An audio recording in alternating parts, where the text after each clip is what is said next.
The alarm blares at 6:30 a.m., slicing through the last tendrils of sleep. With a groan, I slap it off, the familiar weight of another day pressing down. But then, there's coffee.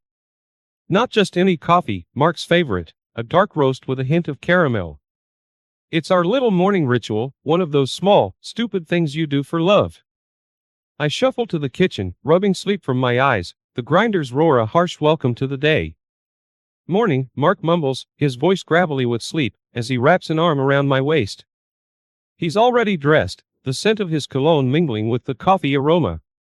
Smells amazing. It's your day, I tease, handing him the steaming mug.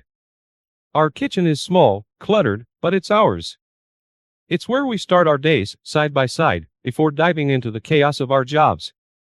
I, tending to patients with their endless needs, and he, molding young minds, are at least trying to. Our 5th anniversary sneaks up on us like a thief, stealthy and surprising. Mark, ever the romantic, plans a picnic in the park where we first met. It's cheesy, sure, but it's also perfect. Lying on the blanket, surrounded by the buzz of summer, we talk about those early days, the awkward dates, the nervous first kiss. There's laughter, a lot of it, and gratitude. Gratitude for the journey, for sticking it out, for us. Then there's the night I tell him about the online classes, about wanting more from my career. I expect hesitation, maybe even a joke about having less time for us. Instead, he's all in, moving furniture around to create a study nook, insisting on taking over the laundry and dishes. I got this, he says, and he does. It's in these moments, these acts of unwavering support, that I remember why I fell in love with him. Weekends are for friends, for the laughter and stories shared over grilled burgers or board games. Our house is always open, a revolving door of neighbors, colleagues, and the occasional stray cat. It's during these gatherings, surrounded by the people we love, that I feel most at home, most myself. One night, as we're lying in the darkness, our hands find each other's, and we talk about the future. A house in the countryside, maybe kids, definitely dogs.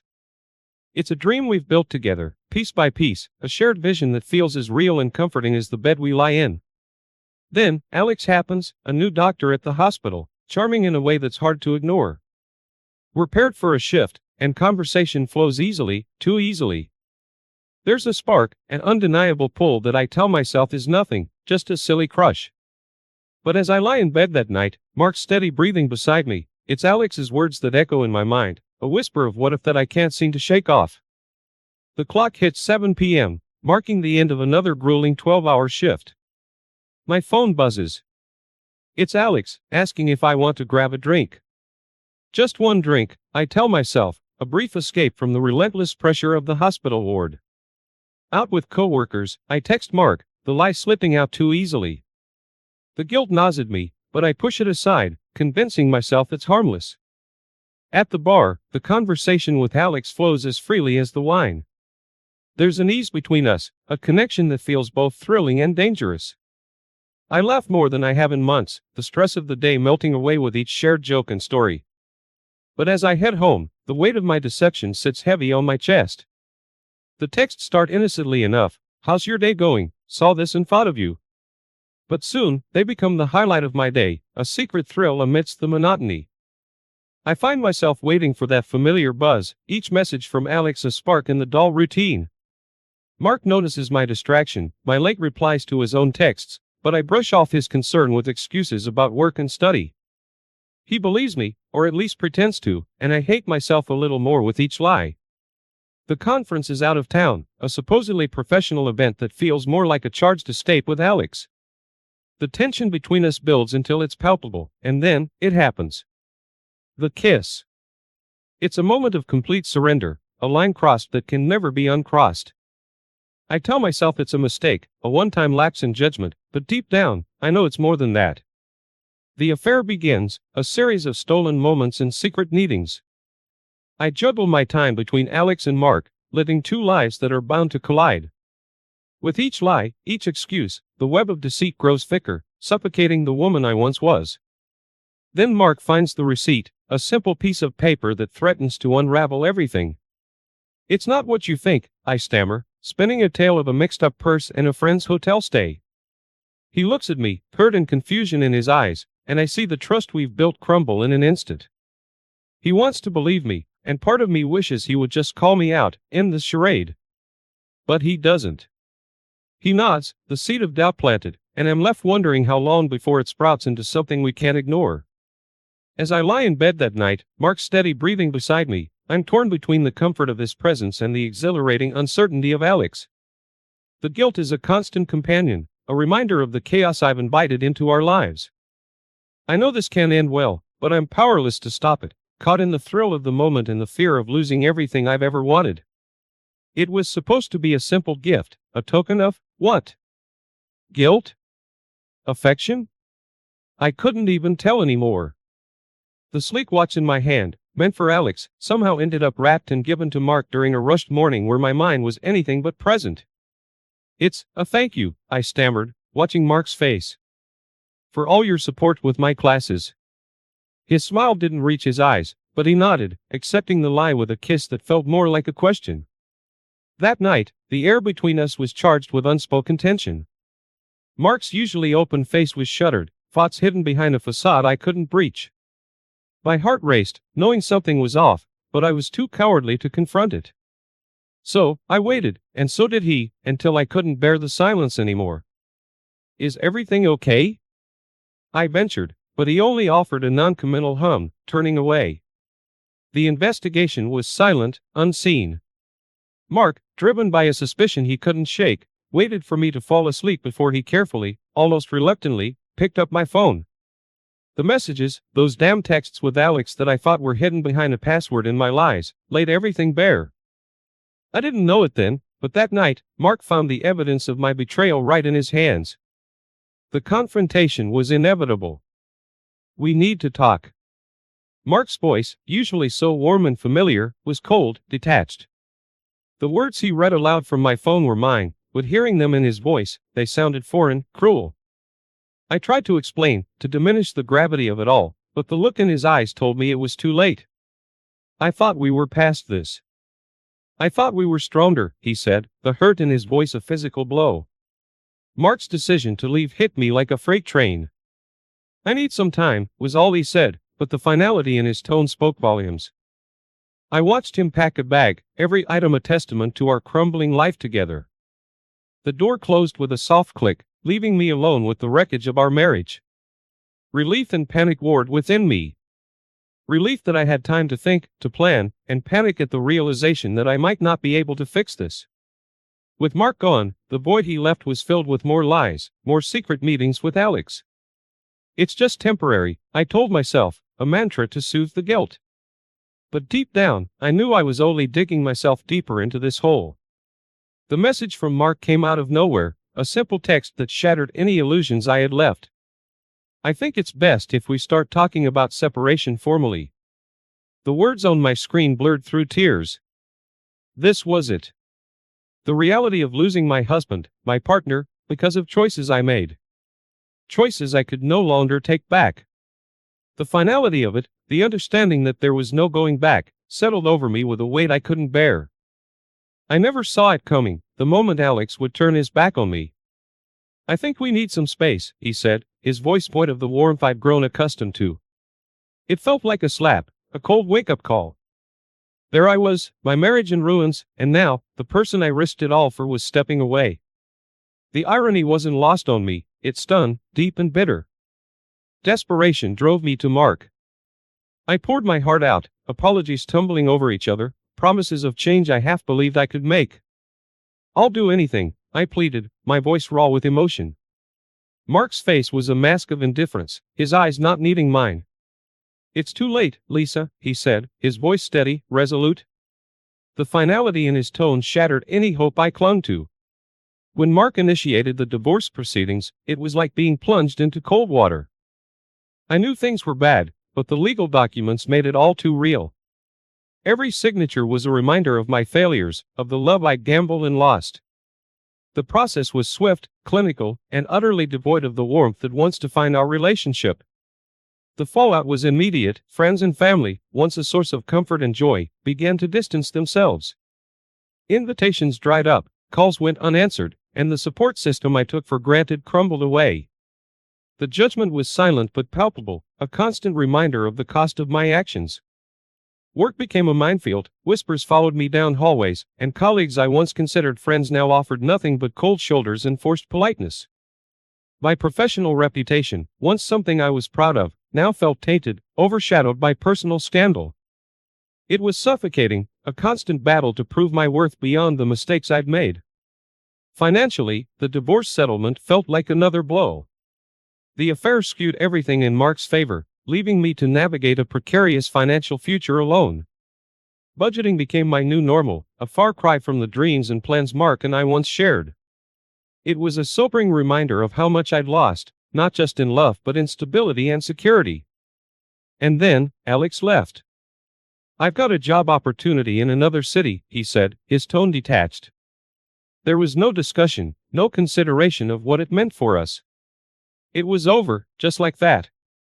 The final thread of the mess I'd made, gone. I was alone, truly alone, left to face the consequences of my choices without the distraction of his presence. The realization hit me hard. The affair, the lies, the destruction of my marriage, it all led to this moment of profound isolation. I was left to pick up the pieces of a life I'd shattered, with no one to blame but myself. The path forward was unclear, daunting, but it was mine to walk alone, a journey of atonement and hopefully, redemption. The news hits me like a freight train, Mark's dating again. I overhear it through the grapevine, our once mutual friends now clearly more his than mine. The sharp sting of jealousy surprises me, but it's the hollow ache of loss that settles deep in my bones. He's moving on, while I'm still trapped in the aftermath of our shattered life together. It's in the silent echo of our empty house that the full weight of my actions finally bears down on me. I can't escape the truth any longer. I was the architect of my own misery. The realization is a bitter pill, each memory of our time together now tainted with the knowledge of how it ended. Loneliness becomes my constant companion, a byproduct of the choices I made. I try to rebuild, to find some semblance of the life I once had, but it's like grasping at smoke. Friends who once filled my days with laughter now cross the street to avoid me. My family's disappointment is a tangible thing, heavy and suffocating. I'm adrift in a sea of regret, each wave a reminder of the people I've hurt. In a moment of desperation or maybe hope, I reach out to Mark. I need closure, a final attempt to apologize, to make him understand that my remorse is real. We meet in a cafe, the air heavy with things unsaid. "I'm sorry." I tell him, the words inadequate to express the depth of my guilt. Mark is polite, his response is measured, but the distance between us is a chasm too wide to cross. "I hope you find happiness, Lisa," he says as he stands to leave, and am struck by the realization that he's not mine to hold on to, not anymore. After he leaves, I find myself wandering to the park where we celebrated our 5th anniversary. The laughter and dreams we shared here seem like echoes from another life. I sit on the same bench, alone, the emptiness around me a mirror of the void inside. The pain of my choices is sharp, a constant ache that reminds me of the love I gambled and lost. The path to redemption is a lonely one. I reach out to old friends, hoping to mend the bridges I burned, but the damage is too great. Some doors, once closed, refuse to open again. It's a hard lesson, learning that apologies can't always repair what's been broken. A fresh start, that's what I tell myself I need. A new job in a different hospital offers a glimmer of hope, a chance to rebuild my professional life, if not my personal one. It's daunting, stepping into an unfamiliar place, carrying the weight of my past. But it's also freeing, in a way, a blank slate on which to write a new chapter. As I stand at the precipice of this new beginning, I'm acutely aware of the cost of my mistakes. The journey ahead is uncertain, fraught with the challenge of starting over. But it's a path I'm determined to walk, one step at a time, toward forgiveness, toward healing, toward a future where the pain of the past is a memory, not a chain. The key turns in the lock of my new apartment, a small, unassuming space that's a far cry from the life I'd envisioned with Mark. The walls are bare, the rooms echo with the sound of my solitary footsteps, a stark, visual reminder of the consequences of my choices. It's daunting, starting over, but there's a flicker of something like hope, a chance to rebuild from the ground up. In an effort to find redemption, to somehow make amends for the pain I've caused, I start volunteering. Community service becomes a balm for my guilt-ridden soul. Whether it's serving meals at a local shelter or organizing charity events, each act of service is a step towards forgiveness, a way to contribute positively to a world I once thought I could take from without consequence. But the stress of the past months, the weight of my actions, doesn't just disappear. It manifests physically, landing me in the hospital with a wake-up call I can't ignore. Lying in that hospital bed, the reality of how far I've fallen, how much I've lost, hits me hard. It's a turning point, a realization that I can't keep going the way I have been. Therapy becomes my lifeline, a space to unpack the mess I've made of my life. It's there, in the quiet, unjudging office of my therapist, that I start to understand the why behind my actions, the deep-seated issues that led me to sabotage the most important relationship in my life. It's painful, confronting these truths, but necessary for healing. In the midst of this turmoil, I find solace in new hobbies. Painting, something I'd never considered before, becomes a way to express the emotions I can't quite put into words. Hiking. The challenge of conquering physical terrains mirrors the personal mountains I'm attempting to climb. These activities offer a respite, a way to rediscover who I am beyond the labels of wife, betrayer, patient. Financial recovery is slow but steady. I become acutely aware of every dollar spent, every decision that impacts my future. It's a humbling process, relearning financial independence, but it's also empowering. With each saved paycheck, each budget met, I feel a sense of accomplishment, a reclaiming of my agency. Self-forgiveness is perhaps the hardest journey of all. Therapy helps, but the real work is done in the quiet moments alone, in the decisions to try again, to do better. It's a gradual process, learning to live with my mistakes, to accept them as part of my story but not let them define me. And with time, I start to forgive myself, to see a future where I'm not defined by my past. The news of Mark's engagement comes unexpectedly, a photo popping up on my social media feed. The sting of it is sharp, a visceral reminder of what I've lost. But it's also a closure, a definitive end to a chapter I've been struggling to close. It hurts, yes, but it also frees me. For the first time since everything fell apart, I truly let go, allowing Mark and myself to move forward. This journey, from the depths of despair to the tentative steps towards a new beginning, is mine alone. The path is not straight, nor is it easy, but it's mine to walk. And as I navigate this new life, I do so with a clearer understanding of who I am, of the person I want to be. It's a realization that, despite everything, there's hope for a future where I can look back not with regret, but with the knowledge that I've grown, I've changed, and I've survived. The sun was just beginning to set, painting the sky in hues of orange and pink as I stepped out of my new apartment. The air felt different here, charged with the promise of new beginnings and the hope of redemption. This place, with its bright walls and open windows, was more than just a change of scenery, it was a tangible symbol of my journey from the ashes of my past life. Making new friends was never easy for me, even less so now with the shadow of scandal trailing behind me. Yet, somehow, I found myself surrounded by a group of people who saw me not for the mistakes I had made but for the person I was trying to become. Their laughter filled my apartment, a stark contrast to the silence that once echoed through its rooms. These friendships, new and fragile, were a gift, a chance to rebuild the trust I'd shattered. Back at work, things were slowly changing too. My dedication, once overshadowed by whispers of my personal life, now earned me recognition. A small award for my contributions, a mention in the hospital newsletter. Each acknowledgement was a step towards reclaiming my professional identity, a piece of myself I thought I'd lost forever. The decision to travel alone came on a whim, a sudden urge to escape the confines of my routine and discover who I was outside the context of my mistakes. The journey was transformative, each destination offering lessons in independence, resilience, and the beauty of solitude. I returned with a renewed sense of purpose, a clearer understanding of my place in the world. Volunteering became more than just a way to atone for my sins, it connected me to my community in ways I hadn't anticipated. The appreciation I received, the smiles of those I helped, filled a void I didn't know existed. It was here, among the people I served, that I found a sense of belonging, a reminder that I could still contribute positively to the world around me. My health, once neglected amidst the turmoil of my personal life, became a priority. The improvements were gradual but undeniable. With each passing day, I felt stronger, more vibrant, a far cry from the shadow of myself I had become. Dating was the last thing on my mind, yet when it happened, it felt right. There was no rush, no desperation, just a mutual respect and an understanding of the importance of honesty and communication. It was a cautious step forward, a dance between two people scarred by their pasts but hopeful for the future. Acceptance came slowly, the realization that the end of my marriage, though painful, was a necessary step in my growth. It was a lesson in letting go, in understanding that some chapters must close for new ones to begin. The move to a better apartment was a milestone, a physical manifestation of my progress. It was a space that reflected the person I had become, filled with light and possibility.